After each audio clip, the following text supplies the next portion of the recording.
حبايبي ناني، وحشتوني جدا جدا جدا. في ناس كتير سالوني في كومنتات وقالوا لي انا عايز المحشي بتاعي يطلع مفتكس او مختلف، فبتحطي بقى طماطمايه تبشريها على الشوربه بتاعتك اهي. طماطمايه مبشوره كفايه كده علشان البتاع بتاعنا ايه، مليته على الاخر. تمام اهي بتقلبي الطماطميه المبشوره. تمام، بنجيب بقى المعلقه التانيه ونجيب فيها معلقه سمنه بلدي اهي. معلقه سمنه بلدي بتنزليها كده على الوش.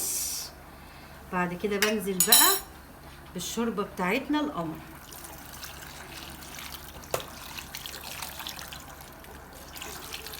ايه رايكم بقى؟ بصوا دوت فيه كوسه وفلفل، انا حاطه من تحت كرنب. تمام، عشان كده